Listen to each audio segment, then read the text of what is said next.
हाँ जी बच्चे। तो आपका ऑर्गेनिक केमिस्ट्री की वीडियो लेक्चर सीरीज में आपका स्वागत है। तो वी आर डूइंग बच्चे अल्काइल हलाइड्स, और अल्काइल हलाइड्स में methods of preparation of alkyl halides हम कर रहे हैं। हमने सबसे पहले स्टार्ट किया हुआ है methods of preparation of alkyl halides from alcohols. जब अल्कोहल्स से हम अल्काइल हलाइड्स बनाते हैं बच्चों, इसको लेबोरेटरी प्रेपरेशन मेथड भी बोलते हैं। अल्काइल हलाइड्स की जो लेबोरेटरी में प्रेपरेशन करते हैं वो हम अल्कोहल से ही करते हैं, कि जब one of the reactant alcohol होता है। तो जितने भी अल्कोहल को लेकर हम मेथड्स ऑफ प्रेपरेशन करेंगे इनको लेबोरेटरी प्रेपरेशन भी बोला जाएगा। When alcohol will be one of the reactant, तो that is called lab preparation methods और laboratory preparation method of alkyl halides. एक मेथड हमने देख लिया था, by the reaction of alcohol with thionyl chloride. उससे हमने अल्काइल हलाइड बना लिया था, पिछले लेक्चर में आपने चेक कर लिया होगा। आज हम कर रहे हैं second method, by the reaction of alcohols with halogen acids. This is the method of preparation from alcohol B number method of, और second number method of preparation by the reaction between alcohol and halogen acids. Halogen acids कौन से होते हैं बच्चे? सबसे पहले देख लो आप, जैसे HCl है हाइड्रोक्लोरिक एसिड, HBr है हाइड्रोब्रोमिक एसिड, या HI है। तो जब हाइड्रोजन के साथ हेलोजन लगा हो तो ये सारे एसिड्स हैं, ये हेलोजन एसिड्स कहलाते हैं। इनको जनरली हम HX से डिनोट कर देते हैं। X can be any halogen, X can be chlorine, can be bromine, can be iodine. Fluorine को हम यूज नहीं करते बिकॉज HF जो हाइड्रोजन और फ्लोरीन के बीच का जो मतलब एसिड होगा, हाइड्रोजन और फ्लोरीन के बीच में जो बॉन्ड बनकर एसिड बनेगा, that will be quite explosive reaction करेगा वो, तो इसलिए हम उसको कंसिडर नहीं करते। तो hydrochloric acid, hydrobromic acid, hydroiodic acid, तो these all are the halogen acids. तो हम इन हेलोजन एसिड्स को अल्कोहल्स के साथ ट्रीट करेंगे और हम अल्काइल हलाइड्स की फॉर्मेशन करेंगे। होता क्या है बच्चे, जब हेलोजन एसिड्स अल्कोहल्स के साथ रिएक्ट करते हैं, यहां पर एक कंडीशन आपने यूज करनी है, इन the presence of A dehydrating agent. Dehydrating agent की प्रेजेंस में आपने रिएक्शन करवानी है। वो डिहाइड्रेटिंग एजेंट क्या करेगा, वो किसी मॉलिक्यूल में केमिकली कंबाइंड वाटर मॉलिक्यूल को बाहर निकालता है। मतलब जब डिहाइड्रेटिंग एजेंट की प्रेजेंस में रिएक्शन होती है तो वाटर की फॉर्मेशन होती है as one of the products. तो यहां पर as one of the product water बनेगा, बिकॉज हम एक ऐसा एजेंट यूज कर रहे हैं जो डिहाइड्रेटिंग एजेंट है, जो केमिकली कंबाइंड वाटर को बाहर निकालेगा, या वाटर को as one of the product बनाएगा। चलो स्टार्ट करते हैं। सबसे पहले मान लीजिए मेरे पास है ethyl chloride, ethyl alcohol, not chloride, ethyl alcohol, CH3CH2OH। So this was my alcohol, ethyl alcohol. तो इसकी रिएक्शन बच्चे मैं करवाऊंगा हेलोजन एसिड के साथ। मान लीजिए HCl is the halogen acid, hydrochloric acid. Hydrochloric acid को मैं एज हेलोजन एसिड यूज कर रहा हूं, और इन the presence of dehydrating agent ये रिएक्शन होगी, because one of the product water बनना है। डिहाइड्रेटिंग एजेंट आपको यहां पर दो ऑप्शंस दी हैं उन्होंने, चाहे तो आप कंसंट्रेटेड सल्फ्यूरिक एसिड यूज कर लो डिहाइड्रेटिंग एजेंट, चाहे एनहाइड्रस जिंक क्लोराइड यूज कर लो। तो चाहे तो आप कंसंट्रेटेड सल्फ्यूरिक एसिड यूज कर लो, ये भी एक डिहाइड्रेटिंग एजेंट होता है, या आप एनहाइड्रस जिंक क्लोराइड यूज कर लो, ये भी एक डिहाइड्रेटिंग एजेंट होता है। तो दोनों में से कोई भी आप डिहाइड्रेटिंग एजेंट यूज कर सकते हो। मान लीजिए मैं एनहाइड्रस जिंक क्लोराइड यूज कर रहा हूं,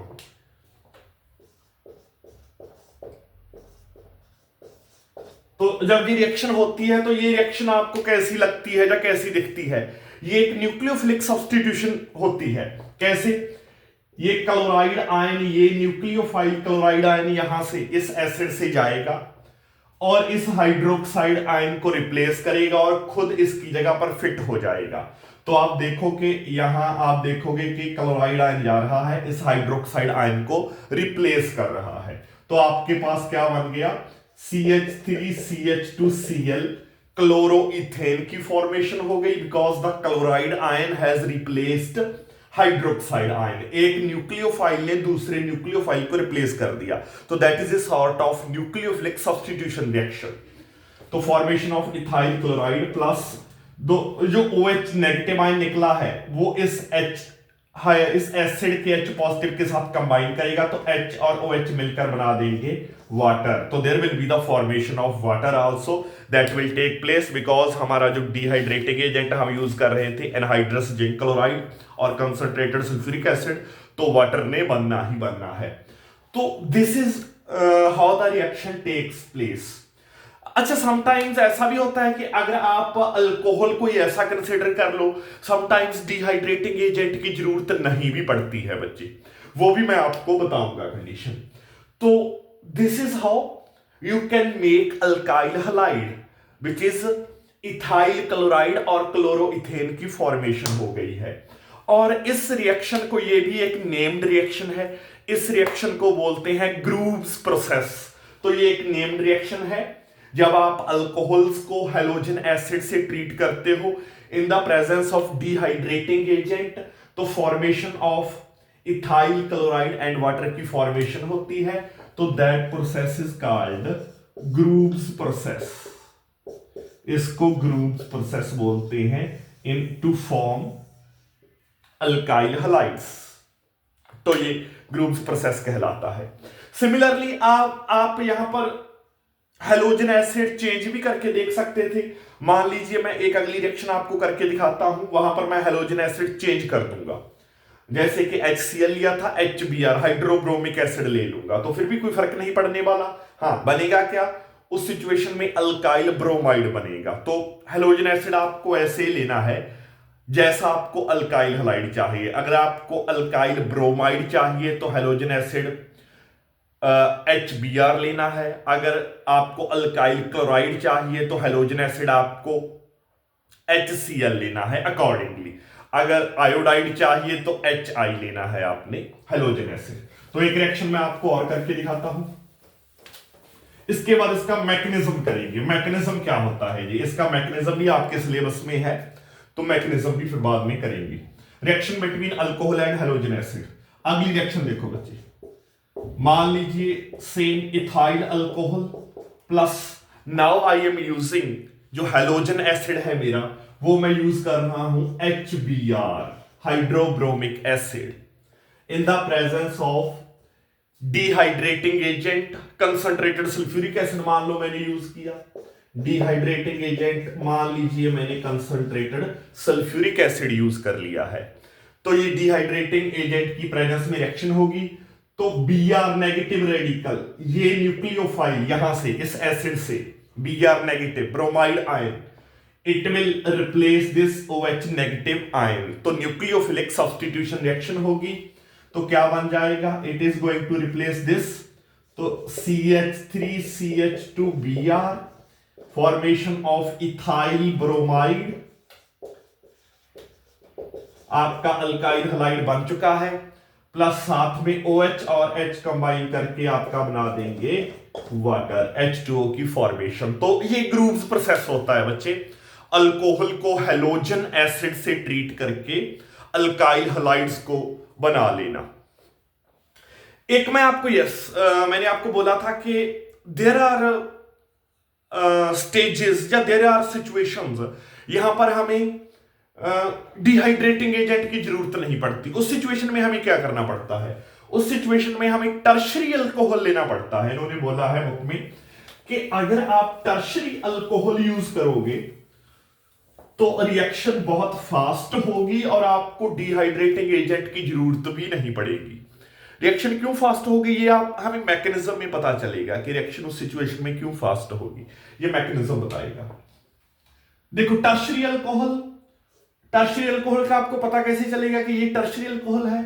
वो अल्कोहल या वो कार्बन जिसके साथ अल्कोहलिक ग्रुप लगा है, अगर वो 3 कार्बन से डायरेक्टली अटैच्ड है, अब यहां एच नहीं है, हाइड्रोजन नहीं है, मिथाइल ग्रुप्स हैं, यहां भी मिथाइल, यहां भी मिथाइल ग्रुप्स, अगर वो कार्बन जिसके साथ OH ग्रुप लगा है, अल्कोहलिक ग्रुप लगा है, वो कार्बन 3 कार्बन से के साथ डायरेक्टली अटैच्ड हो तो ऐसा अल्कोहल टर्शियरी अल्कोहल कहलाता है, दैट इज 3 डिग्री अल्कोहल। इन्होंने बोला कि जब आप टर्शियरी अल्कोहल को हैलोजन एसिड्स के साथ ट्रीट करते हो तो रिएक्शन बहुत ज्यादा फास्ट होती है, रिएक्शन का रेट बढ़ जाता है, तो उस सिचुएशन में हमें डिहाइड्रेटिंग एजेंट की भी जरूरत नहीं पड़ती, तो क्लोराइड आयन यहां से एक न्यूक्लियोफाइल हाइड्रोक्साइड आयन को रिप्लेस करेगा और विदाउट डिहाइड्रेटिंग एजेंट ही ये रिएक्शन हो जाएगी बच्चों। और आप देखोगे आगे क्या बनेगा आपके पास,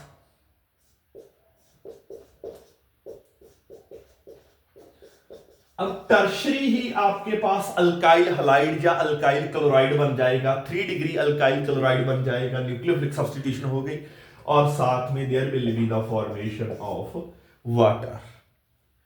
ठीक है बच्चों, तो ये ग्रुप्स प्रोसेस कहलाता है। एंड अब हम आगे चलते हैं, आगे देखते हैं कि ये जो रिएक्शन हो रही है इसका मैकेनिज्म क्या है।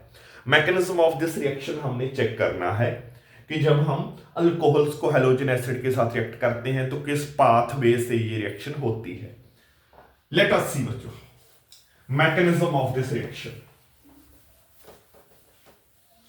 और हम देखेंगे slowest step, fast step, intermediate क्या बनेगा मैकेनिज्म में। सबसे पहले रिएक्शन देख लो, मान लीजिए मेरे पास इथाइल अल्कोहल था प्लस HCl के साथ मैंने रिएक्शन करवाई इन the presence of anhydrous zinc chloride, तो CH3 CH2Cl बना, क्लोरोइथेन बना और वाटर बना। ये तो है आपकी रिएक्शन ग्रुप्स प्रोसेस। अब इसका मैकेनिज्म मैं देखता हूं, मैकेनिज्म मुझे कैसा नजर आएगा। स्टेप वन में क्या होता है बच्चे, स्टेप 1 में होता है प्रोटोनेशन ऑफ अल्कोहल। एक्चुअल में ये रिएक्शन कैसे प्रोसीड करती है आप अभी देखोगे। आपको पता है कि ऑक्सीजन के पास 2 लोन पेयर्स हैं, तो हैलोजन एसिड में से जो H पॉजिटिव आयन है, जो हाइड्रोनियम आयन है या हाइड्रोजन आयन है, ये यहां से जाकर इस ऑक्सीजन के ऊपर करता है अटैक। अभी Cl रहने दो, हाइड्रोनियम आयन कंसिडर करो। ये H पॉजिटिव एसिड का हाइड्रोनियम आयन इस एसिड से हाइड्रोनियम आयन करता है ऑक्सीजन पर अटैक और आपके पास एक प्रोटोनेटेड अल्कोहल बन जाता है। प्रोटोनेटेड अल्कोहल कैसा नजर आएगा आपको, CH3 CH2, ऑक्सीजन का एक बॉन्ड हाइड्रोजन के साथ यहां बना, एक जब हाइड्रोजन ने अटैक किया तो ऑक्सीजन ने लोन पेयर दे दिया, एक बॉन्ड यहां बन गया और ऑक्सीजन के ऊपर आ गया पॉजिटिव चार्ज, ऑक्सीजन के ऊपर आ गया पॉजिटिव चार्ज। बिकॉज ये इलेक्ट्रोफाइल था, इलेक्ट्रॉन डेफिशिएंट था, इसने इलेक्ट्रॉन रिच साइड पर अटैक किया तो ऑक्सीजन इसके साथ बॉन्ड बना लिया लोन पेयर इसको देख के। ठीक है जी।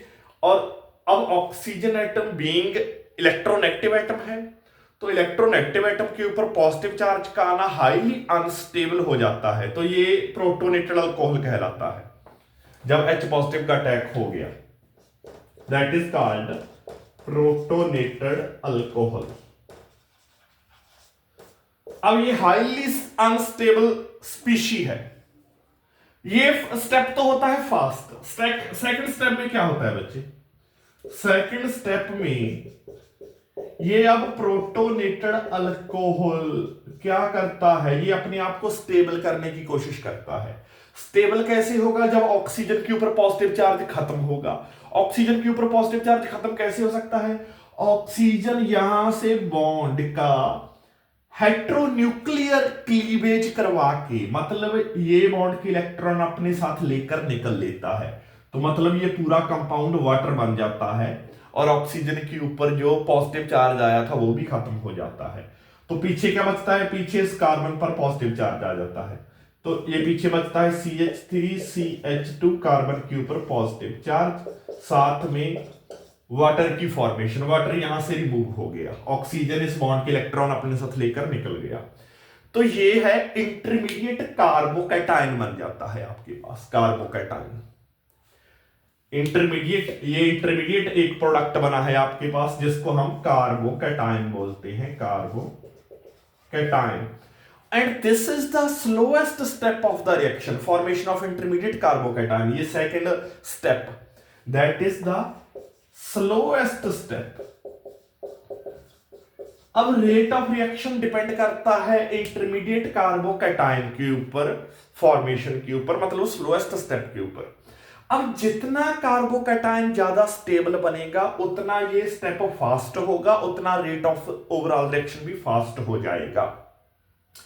कार्बोकैटायन की स्टेबिलिटी क्या है कि अगर मैं इसको थोड़ा सा ओपन करके लिखूं, अगर ये कार्बोकैटायन की स्ट्रक्चर को,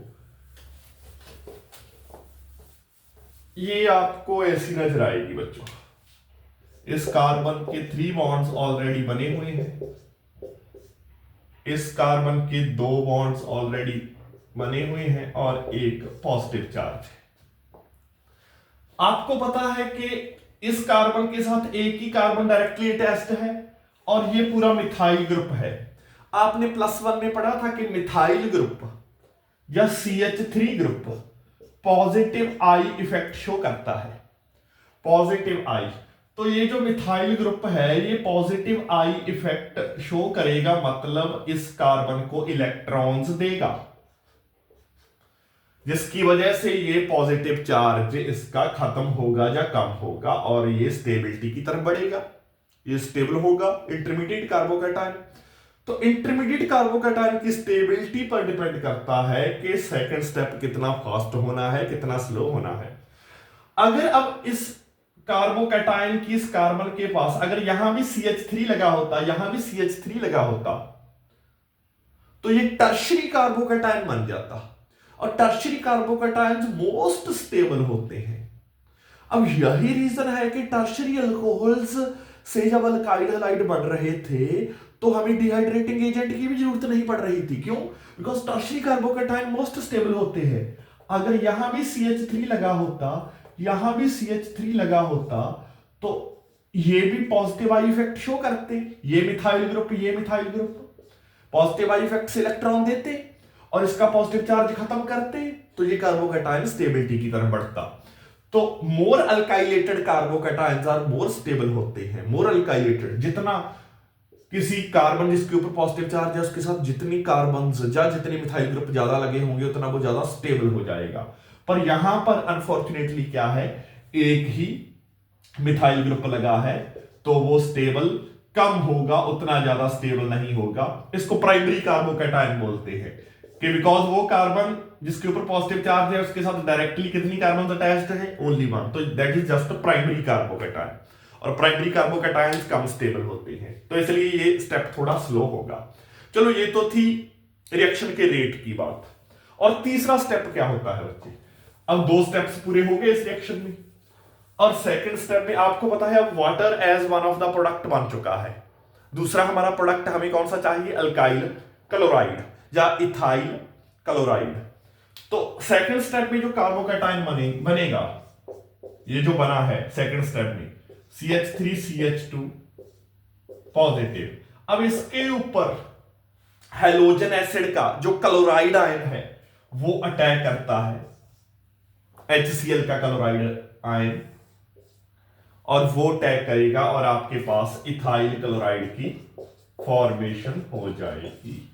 तो ऐसे आपके पास अल्कोहल्स की विद हैलोजन एसिड्स रिएक्शन करवाने से आपके पास अल्कोहल्स की विद हैलोजन एसिड्स रिएक्शन करवाने के साथ आपके पास एक तो अल्काइल क्लोराइड बनता है और साथ में एक वाटर बाय प्रोडक्ट बनता है। तो ये 3 स्टेजेस में रिएक्शन होती है, 3 स्टेप्स में रिएक्शन होती है। ये इस रिएक्शन का मैकेनिज्म था बच्चे। फर्स्ट स्टेप में प्रोटोनेटेड अल्कोहल बनता है, सेकेंड स्टेप में उस प्रोटोनेटेड अल्कोहल से वाटर रिमूव होकर कार्बोकैटायन बनता है। And in the third step उस कार्बोकैटायन के ऊपर जो हेलोजन एसिड का नेगेटिव रेडिकल था, मतलब क्लोराइड आयन या ब्रोमाइड आयन जो भी होगा, वो अटैक करता है कार्बोकैटायन के ऊपर और अल्काइल हैलाइड की फॉर्मेशन हो जाती है। तो that is the second method of preparation, that was grove's process. ये मैं वीडियो बच्चे यहीं खत्म करता हूं।